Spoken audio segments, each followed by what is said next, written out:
merci donc de me donner la parole. Je crois que vous avez bien campé le décor. Je suis bien Dr Aliou Bari, j'appelle de la Guinée.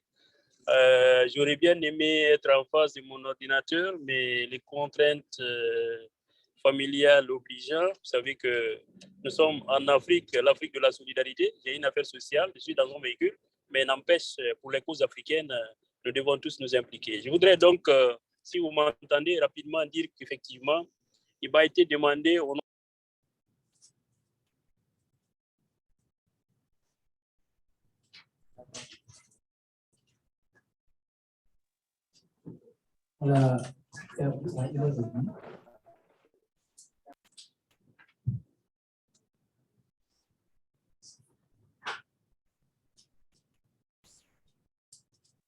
Nous avons perdu M. Aliou Bari, le temps qu'il se reconnecte, le temps qu'il réactive son profil.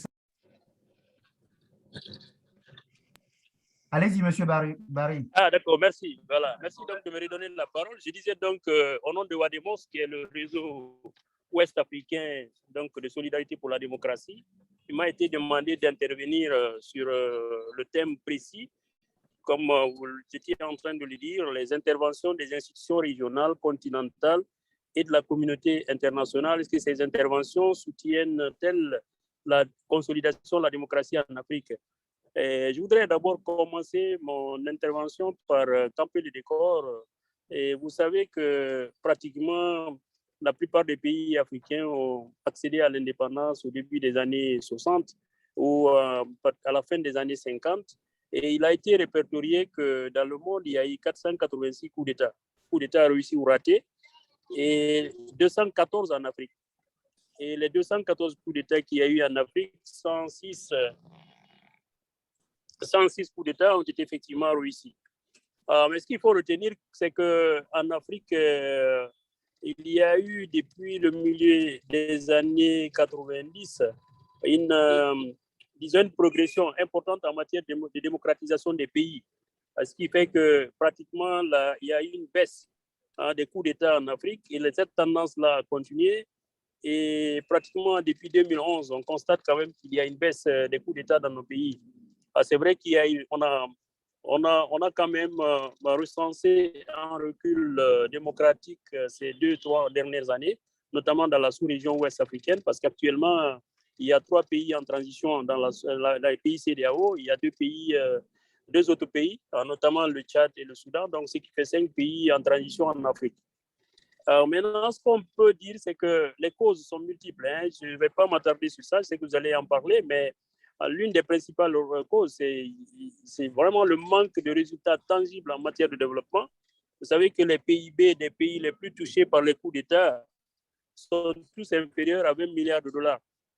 Et si vous prenez le PIB des États-Unis, et vous avez 20 000 milliards de dollars. Donc là, la différence est là. Vous avez le terrorisme et les insurrections populaires, les changements anticonstitutionnels. Donc les raisons sont multiples. Maintenant, pour revenir aux sanctions prises là, vous savez qu'au niveau international, mais aussi régional et sous-régional, il y a eu, comme vous le savez, tout un arsenal juridique qui a été donc pris contre les coups d'État. Le système des Nations Unies, à travers la Déclaration universelle sur la démocratie, a dit clairement que l'État de la démocratie doit garantir que les personnes, que le processus d'accession au pouvoir, d'exercice et d'alternance du pouvoir permettent une libre concurrence politique et doivent aussi émaner d'une participation populaire ouverte, libre et non discriminatoire. Nous avons donc cette déclaration universelle, d'ailleurs que nous célébrons chaque année le 15 septembre. C'est une déclaration universelle donc, des Nations Unies en faveur de la démocratie. Vous avez au niveau africain, il y a une charte, la charte de l'Union africaine. Cette charte de l'Union africaine donc précise que c'est tolérance zéro contre le recul démocratique, contre les coups d'État. Et la charte de l'Union africaine aussi interdit aux auteurs du changement constitutionnel de participer aux élections. C'est-à-dire que si un président en exercice, par exemple, décide de changer la constitution ou de changer les lois électorales et qu'il a une adhésion populaire, il peut le faire, à condition que lui-même il ne se présente pas aux élections prochaines. Et nous avons au niveau de la sous-région, et c'est là qu'il y a beaucoup plus de contraintes au niveau de la CEDEAO, parce qu'il faut quand même le dire, la sous-région ouest africaine est nettement plus en avance par rapport aux autres régions en matière donc, de démocratie et de bonne gouvernance, si on tient compte des textes qui existent. Vous avez par exemple, au niveau de la CEDEAO, additionnel de la CEDEAO. Le protocole additionnel de la CEDEAO prévoit à son article 2 qu'aucune modification de la Constitution ou de la loi électorale ne doit intervenir dans les 6 mois précédant les élections. Les 6 mois précédant les élections. Mais nous avons tenu une réunion il n'y a pas très longtemps justement avec la CEDEAO au niveau de Accra et vous le constatez, vous savez que cette disposition permet quand même à certains chefs d'État d'être tentés de changer la Constitution. C'est ce qui s'est passé en Guinée 6 mois avant, puisque l'interdiction c'est 6 mois avant les élections. Le président Alpha Condé a bien saisi l'opportunité à changer la Constitution bien avant les 6 mois. Donc cette période-là, je crois que la CEDEAO même a décidé de revoir ou de réviser ce protocole additionnel si ce n'est pas déjà fait. Et il y a au niveau donc, de ce protocole-là une interdiction de tout changement anticonstitutionnel et tout mode non démocratique de maintien au pouvoir. L'autre, je crois, l'autre, comment on appelle, condition, qui est encore une condition difficile pour beaucoup de pays, c'est que c'est la limitation des mandats à 2, que les mandats doivent être limités à 2. Et je crois que c'est l'une des mesures phares justement de ce protocole-là, c'est la limitation des mandats à 2. Et nous constatons malheureusement que dans la sous-région, il y a beaucoup de chefs d'État qui sont tentés, s'ils ne l'ont pas déjà fait, de changer cette limitation. Et donc d'aller en 3e mandat et de changer la constitution pour aller vers un 3e mandat. Maintenant, pour revenir, est-ce que c'est les interventions au niveau de l'Union africaine, au niveau des Nations unies, de l'Union africaine, de la CEDEAO, est-ce qu'il y a des mesures coercitives, des interventions qui permettent ou qui empêchent justement le recul démocratique? Oui, c'est écrit, les documents existent, les lois sont là, il y a tellement de principes, tout ça, mais le problème, c'est l'application. C'est l'application.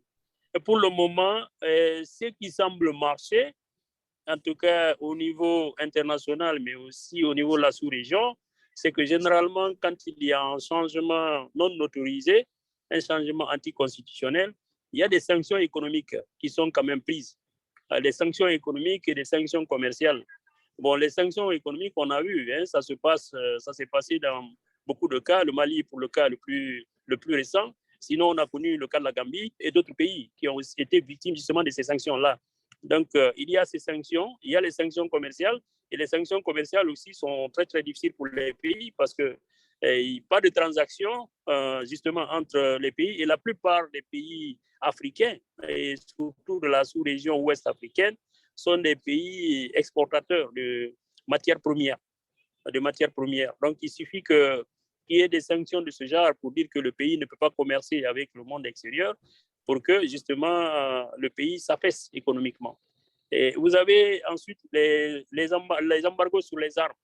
Alors ça, c'est une autre mesure qui est souvent brandie pour dire que voilà, vous avez dépassé la limite, vous ne pouvez pas vous acheter des armes et c'est compliqué pour certains États. Et il y a l'interdiction de voyager. Et on a vu des cas, on a vu des chefs d'État qui ont été empêchés de sortir, ou même quand ils sont sortis, on a vu toute une mobilisation contre leur déplacement. Donc, ça aussi, ce sont des mesures coercitives.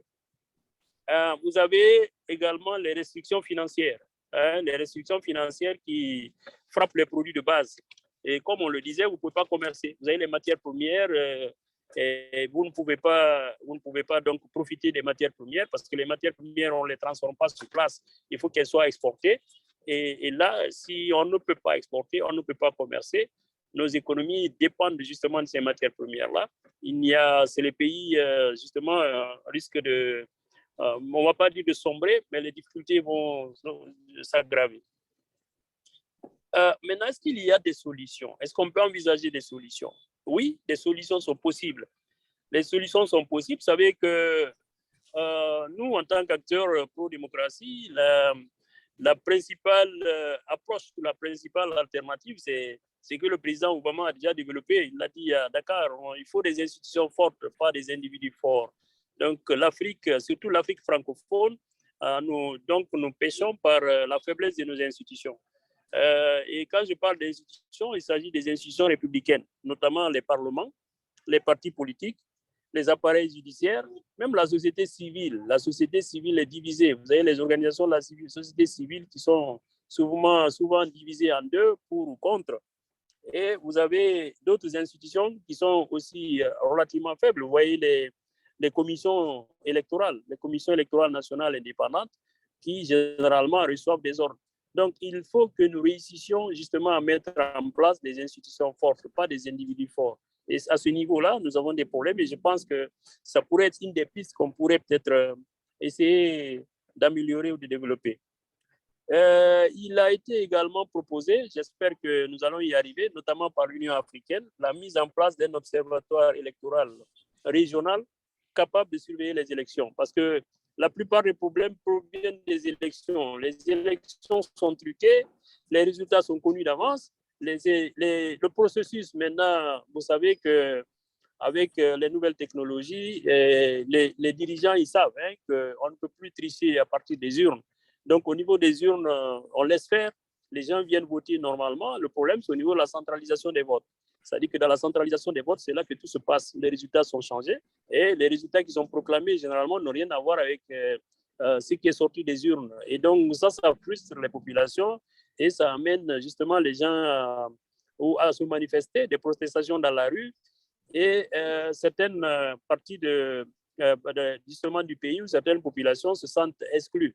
Et ça amène ce qu'on connaît, ça amène ce qu'on connaît, puisque parfois, quand des groupes d'individus, ou je ne veux pas parler d'ethnie, mais de communautés se sentent assez marginalisées, ces individus, ces communautés-là finissent par prendre des armes.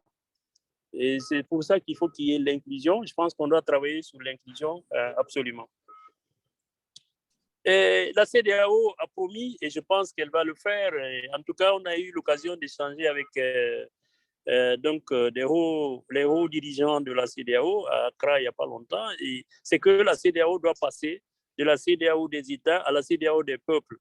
Il faut que ce soit la CEDEAO des peuples, que ce ne soit pas un syndicat, mais que ce soit des gens qui sont là pour la cause des populations. Et je pense que beaucoup plus de travail doit se faire à ce niveau-là, et surtout dans la nomination ou la désignation de ces hauts cadres, justement au niveau de la CEDEAO. Parce que quand vous êtes nommé ou vous êtes envoyé au niveau de cette instance par votre président ou quelqu'un qui dirige votre pays, on ne passe pas par le Parlement, il n'y a pas de mesure pour vous amener que vous soyez un peu indépendant de celui qui vous a nommé, vous devenez redevable. Et quand vous devenez redevable, vous êtes obligé d'appliquer la politique de celui qui vous a mis là. Bon, j'ai entendu récemment le président en exercice de la CEDEAO, donc le président Ambalo dire que voilà, ils vont penser à la mise en place d'une force d'interposition. Bon, c'est une idée qui pourrait peut-être aussi amener à dissuader ceux qui sont tentés à changer les constitutions, à prendre le pouvoir par la force. Donc voilà, en tout cas, brièvement, ce que je pourrais dire. En attendant, peut-être si vous avez des questions, je suis prêt à répondre. Je vous remercie pour l'invitation. Et merci donc au Front citoyen Togo Debout pour m'avoir invité à Ouadémos, pour m'avoir désigné pour représenter le réseau ouest africain à cet important forum. Je vous remercie. Merci.